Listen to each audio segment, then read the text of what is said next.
Namaskar viewers, hello and welcome to Sansad TV. I am Tina Jha, you're watching Perspective.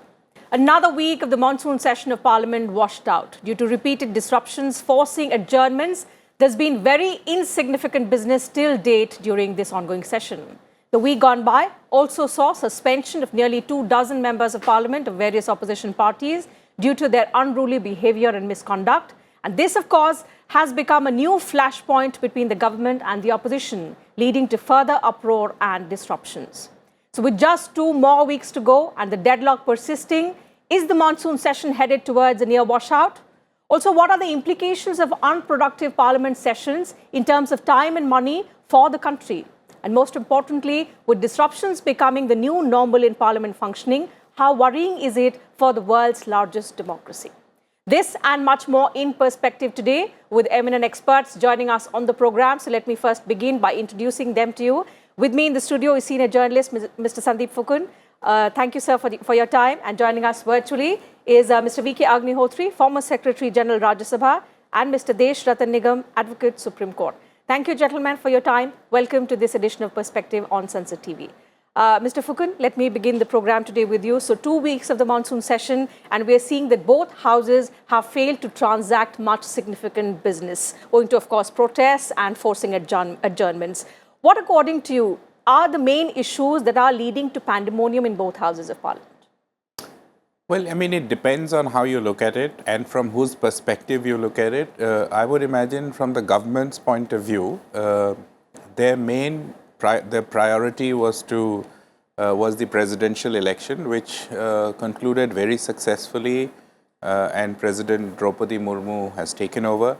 The next big thing on their agenda would be the vice presidential election, which is on August 6th. So these two things would be uppermost in terms of government business. They have, of course, listed a number of bills. 2 of them incidentally got passed in the Lok Sabha in the past 2 weeks. As you rightly said, very little work has been done because of the disruptions. But yet, on those days when the Congress members walked out and the opposition strength was minimal, the House could function, and in those 2-3 hours, they've managed to pass those bills. When it comes to the opposition, I would imagine that they are the bigger losers, because they had lots and lots of issues on hand. They wanted to discuss price rise, high fuel prices, Agnipath military scheme, and this is the best forum available to them. Absolutely. So, of course, the debate was not over whether or not the government would agree to a discussion. What happened was that the opposition was insisting that you postpone everything else and start a discussion on price rise. The government said, no, we will wait until Nirmala Sitharaman recovers, and then we will take up the discussion. Of course, questions will be asked about, system of collective responsibility in cabinet. So even if, and we see that happen quite often in Parliament, when one minister is not there, somebody else comes on his or her behalf and presents tables, the papers listed against their name. So it's not unusual. In fact, that's a very important point. And let me go across to Mr. Agnihotri for this. Sir, you've been so closely associated with Parliament functioning and the manner in which we are seeing increasing lack of cooperation and lack of coordination among parties in both houses, and which, of course, is, leading to these disruptions, adjournments, and ultimately, unproductive sessions of Parliament. As someone who's closely watched parliamentary proceedings, parliamentary functioning over so many years together, what do you think has, contributed to this lack of bonhomie, to this lack of coordination among parties, among leaders of all political parties? I think there is, I don't know whether it is the lack of coordination that we are seeing is really because there is some defect in the mechanism for coordination, or is it some sort of well thought out plan which is being enacted? Because as far as Parliament is concerned, both the houses have what is called a business advisory committee, which meets, and it is a mini parliament because most of the major parties are represented in that committee. And once a week they meet to discuss what will be done in the House in the following week. and there the government business and the members business, all these things are discussed, and more or less by majority decisions are taken that this will be done. Now, if that is decided there, if the meeting has been held, then it is very strange as to why it is not being able to convert it into action. And I agree with Mr. Phukan that if the opposition wanted discussion on price rise, GST, I mean these finance matters, then the discussion could have started and the minister could have replied on another date. So at least they would have had opportunity to let off their steam. And some junior minister or other minister could have taken record, or even Mrs. Sita Raman could have watched it on TV at home, and then this reply could have been given at her convenience. Absolutely. I think, this agreement and this compromise is the way to go forward, Mr. Nigam. But increasingly what we are witnessing, and it has sort of become a new normal. So protests, disruptions, adjournments, and ultimately what we are witnessing is the loss of valuable time, the precious time, which is actually meant to raise issues of public importance in this, highest temple of democracy. But the fact is that all of this, in terms of money, in terms of time, is a complete waste for the country. How concerning is it for parliamentary functioning in our country? Tina ji, in fact, what you look at the entire political scenario in the country is the opposition parties would raise all these issues outside the parliament, but not inside the parliament. So you shoot and scoot. You don't want to hear the replies from the government because you probably will get convinced. That's the kind of insecurity that the opposition is suffering from. Come to the parliament, take part in the discussion, then the quality of discussion will improve and will also be the training for the new members also, so that tomorrow they can take up the places of senior persons and then to cross-examine and cross-question the government of the day. The bills will get passed, there is no doubt about it. But the quality of discussion, when it does not take place, and the opposition does not contribute, the bills may not be perfect. They may be perfect, they may not be perfect. That is what the Supreme Court said. The quality of bill improves when the discussion takes place in the parliament. When the opposition, especially the Congress, which is the largest party out there, concentrates everything on their own one single leader. And once that happens, then the real issues go behind. Then the personality becomes more important than the issues. And that is what is happening, because most of the opposition parties are personality based, not the issue based, because they are dynastic parties. And for them, leaders are more important than the issues that the country is facing. And the taxpayers' money goes to waste. The quality of, the law which is made, which may not be of the highest quality. I'm not saying it won't be, but the fact remains there will always be a doubt, as Supreme Court said. And it is very concerning for the democracy, because democracy wants laws with respect to the burning situations of the country. Absolutely. Burning And issues of the country. more importantly, it is, Mr. Phukan, during this time, it's the monsoon session of Parliament wherein the government pushes in for a lot of legislations to be passed.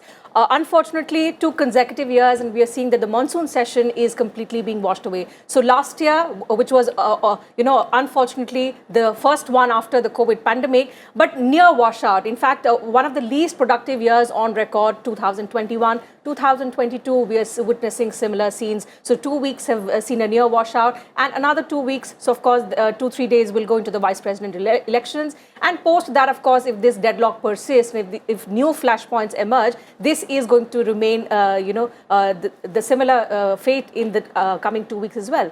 But the fact is, do we have an estimate of, what are the implications in terms of cost due to disruptions like these? So each parliamentary day that is lost to disruptions, do we know how much money is being lost?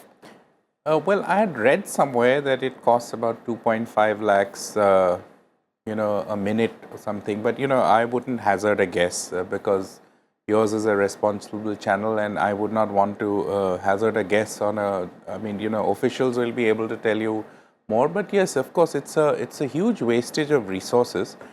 For the simple reason that it's not just the members of parliament who have to come and attend the sessions. It's also lots of other, the security paraphernalia. There are, police officials and security personnel from even other states come and, get deployed here. So there are other arrangements being made. So it's a waste of taxpayers' money at the end of the day. So I mean, it's you and I who are paying for this. If Parliament is not functioning and if the money is being wasted, then the burden is on the taxpayer. Not just in terms of money, but also because the precious time which is meant to raise our issues, our elected representatives. But the important point, Tina, is that I would still say that the important point that one should look at is this sort of break in communication. This trust deficit between the opposition and the treasury benches. I think that is worrying. It's not as if that we have not seen parliament sessions being washed out earlier. I recall that all of winter session in 2010, soon after the CAG report on 2G spectrum had come out, the almost entire session got washed out. Why? Because the government was not willing to concede the demand, opposition's demand, which then the BJP, who wanted a joint parliamentary committee. Eventually, a session later, they had to accept and they set up a JPC. That's what happens. I mean, even in this case, for example, we saw one session being washed out after the farm laws were passed. Eventually, because of sustained protests, the government had to repeal those laws. So sometimes then you wonder that if you had to do all this, 6 months down the line, why did you not do when the pressure was building up? Absolutely. And, looking at the scenario, Mr. Agnihotri, the question that emerges is, what is the solution? I mean, we are the world's largest democracy. As a mature democracy, we have to ensure that the strength of our democracy is, lies in qualitative debates and deliberations. So even if there is dissent, there is, a qualitative debate and discussion in Parliament, and through that, all of the dissent is taken care of. Unfortunately, that is not happening. Precious time is being wasted, and even the little time which is, given for transacting business, we are seeing that bills are being passed in a hurry without, much time being given for quality debates. The problem is, what is the solution? When we seek solution, do we need to look back and, evolve our parliamentary procedures? What do you reckon? What is the need of the hour? See, there is no dearth of procedures or practices and precedents. Only thing is that we must remember that Parliament is one of the apex institutions of our democratic system. And there is no other authority who can sort of impose some other rules and regulations. They formulate their own rules and regulations, and therefore it is up to them to observe and follow those rules and regulations. Nobody can come from outside and give a solution. The solution has to emerge from within the system, and they have to introspect and sit down and decide as to whether they want to continue with these procedures and systems or with a different one. Because if you go back in history, there have been several occasions, including periodical conference of presiding officers, where they have resolved that they will not disturb the question hour. Now, every day the question hour is being disturbed. So there is no solution outside the system. The system itself has to wake up and take note. That is the only way out.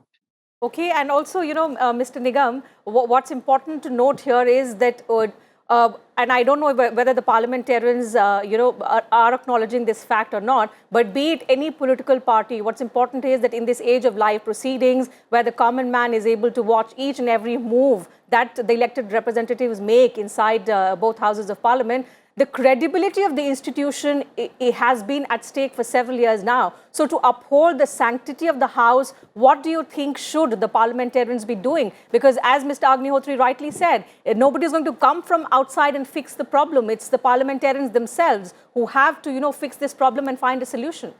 In fact, Mr. Fukan's guess about 2.5 lakh rupees per minute is right, but that is 2012 figure. Now it must be much more, because Pawan Kumar Bansal had given that statement in the parliament. So his guess was quite right, but it was 2012 figures. Let me tell you the solution. The parliament is the sole repository of its own immunity and privileges. And therefore it has to devise means If it doesn't deal with the situations, it allows the Supreme Court to interfere in the functioning of the Parliament, which is not good for democracy. It happened in the case of Kerala, where 6 or 7 MLAs who created ruckus or kind of very unfortunate incident happened, and the criminal cases were lodged against them. And the Supreme Court did not give permission to the state government to withdraw those cases. So it allowed the Supreme Court to interfere in the functioning of the legislative assemblies. Although this was in the case of a legislative assembly, not in the parliament, but then they both stand on the same footing. So if this continues, then the Supreme Court will interfere, which is not very good for democracy, because parliament is supreme. Parliament is for the people, by the people, and of the people. The people have created this institution, and that institution works because of the will of the people. And will of the people is not subservient to any other institution. If there can be interpretation of laws, it is all right. But the fact remains, the parliament has to devise ways, and there could be many solutions. Like it can be dealt with at 2 levels: one at the political party level and one at the individual level. Individual repeat offenders need to be identified, and if there are more than 2 or 3, chances of misdemeanors or indiscipline, strict action has to be taken. Now, at the level of the political party, what should be done? That is one question that one has to apply its mind. Should the leader of that particular party be suspended, along with the other members also? And there could be Parliament Disruption Index. There could be possibility of automatic suspension. And the principle that disruptors must pay, because it's taxpayers' money which is going. And there should be proportional heavy penalty.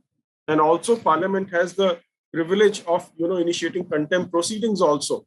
And automatically, if there are repeat offenders, they should be barred from contesting elections in future. So all these parameters, unless and until seriously debated and some kind of solutions brought out by the Parliament itself, then only we can deal with such a situation. Otherwise, things are going out of hand. The productivity of the Parliament before the pandemic was quite high. In fact, in Raj Sabha, it had crossed 100%, and the Lok Sabha was in 90s. And therefore, unless and until serious discussion and debate is done on this subject and solutions brought out, as I suggested, or otherwise also, things will go out of hand, and it will demean the institution of Parliament in our country. Certainly. Mr. Agnihotri, Mr. Nigam spoke about, in fact, he made a lot of suggestions concerning how it needs to be dealt both at individual levels and at party levels, and the rules need to be modified further. But have these suggestions ever been made in the past, and what has been the kind of response? Because this is not the first time that such an issue has come up. Disruptions have been, an important feature of parliamentary proceedings in our country. But just that it's getting worse by the day, and there is more and more trust deficit, as Mr. Fukan pointed out. But have similar suggestions been made in the past, and what has been the response by political parties? Yes, you see, as I have already mentioned, that there is a periodic meeting of presiding officers of the Parliament and the state legislatures. And they have resolved time and again that the disturbance should be reduced, and especially during the question hour, there should not be any disturbance. Question hour, which is most important part of the proceedings of the House from the point of view of the opposition as well as government, should not be disturbed. But it has not worked. And it is being resolved even during the 50 years, celebration of 50 years of Parliament. There was a resolution again passed, and so on. Things have been going on, but it has not really worked. Now we are celebrating 75 years of independence. No solution. But obviously, the problem lies there with no, solution inside. Mr. Fukan, I think the crux of the matter is that there is a growing gap between the rules of procedure that we are following in terms of parliamentary procedures and the need felt by different sections of the House that, they are not given adequate opportunity to voice their opinion. The need of the hour, of course, is to bridge that gap. And going forth, we'll have to, work towards that. How is that going to happen? I think I think the only solution is to have, talk and more talk, in the sense that, the opposition will have a point of view, the government will have a point of view, certainly, and that's why they are the opposition and the government. Their political views will not match. But fact is that they are joint stakeholders in the parliamentary system. You cannot have a parliamentary system without the opposition. It's not a one-party rule, or we are a multi-party democracy. So many, single MPs come elected, and they also have to represent their constituency, make their point of view. So everybody needs to be heard. I would imagine that the government should take the first step. The opposition should reciprocate. They will have to work out that, okay, we've lost this much time on disruption. Now, these many days remain. These are our demands, 1, 2, 3. Let us first, revoke, revoke suspension, agree to this discussion, and we help you pass your bills. And that's how it's been going on. I mean, Mr. Agnihotri will tell you, it's not the first time that we are witnessing. I mean, I've been covering, Parliament for now 16, 17 years.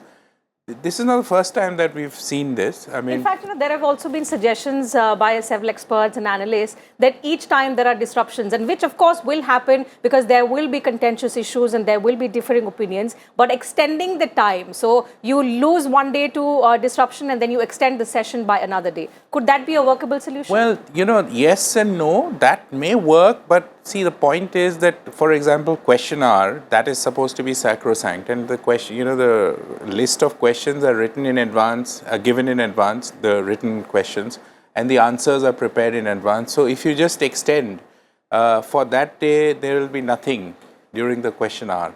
On the extended day, between 11 and 12, there will be nothing. So what do? Then you'll have to take up the 0 hour. So, difficulties will happen. Then, of course, the members of parliament will have their own commitments of visiting their constituency or going elsewhere.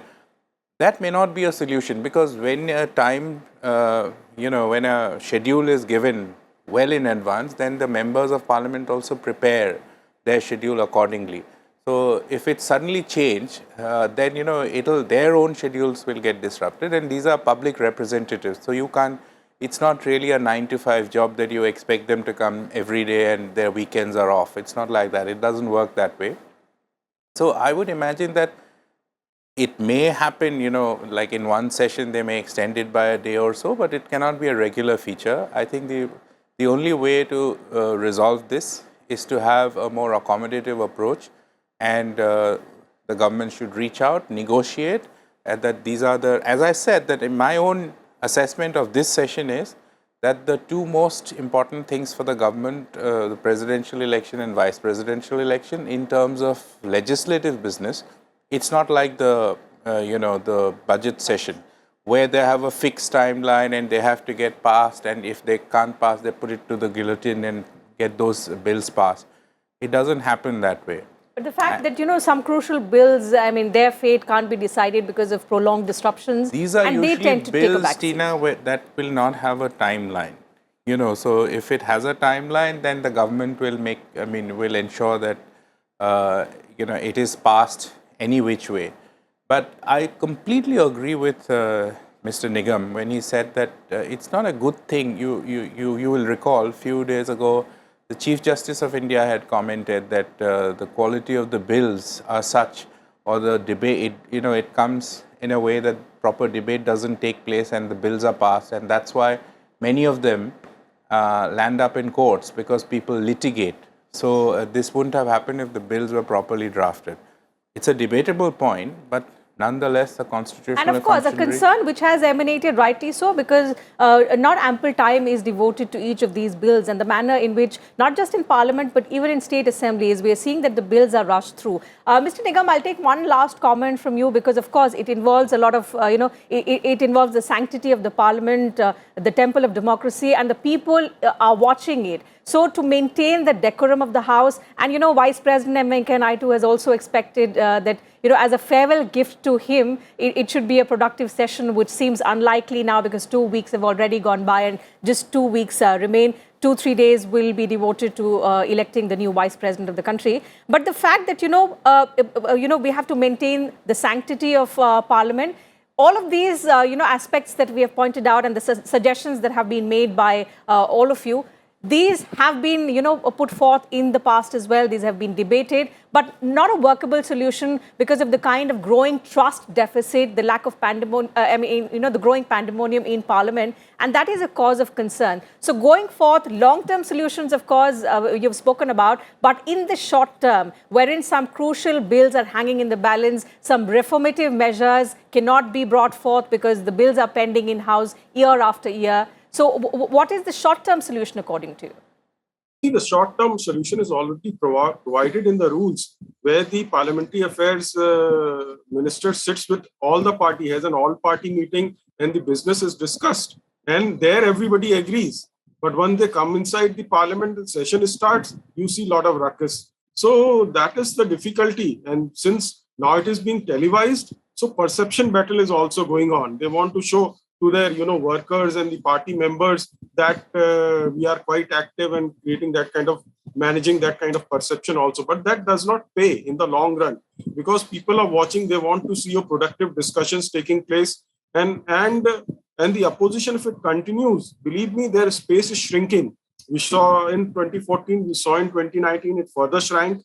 Therefore, it should not happen. We need a constructive opposition and constructive dialogue and discussions within the Parliament. And then only they will be able to, increase their space in the public domain. Okay, Mr. Otherwise, you wanted to democracy say is about something? elections only. Yes, please go ahead. Very quickly, we have very little time, sir. Yes, I said if you want to give a parting gift to the Vice President, then the Parliament should observe the axiom that he has prescribed it time and again, that the opposition should be allowed to have its say, but in the end, the government should have its way. Absolutely. But whether that happens in the 2 weeks' time that's left is something that we'll have to wait and watch. But with that, I'll have to wind up the discussion. Thank you, gentlemen, for joining me on this edition of Perspective, sharing your thoughts, your views with us and our viewers. Absolute pleasure to have you all three on the program today. So that's it from us, viewers, on this edition of Perspective. Thank you for your time as well. I'll see you same time tomorrow now with a brand new episode. Until then, take care of yourselves and keep watching Sansad.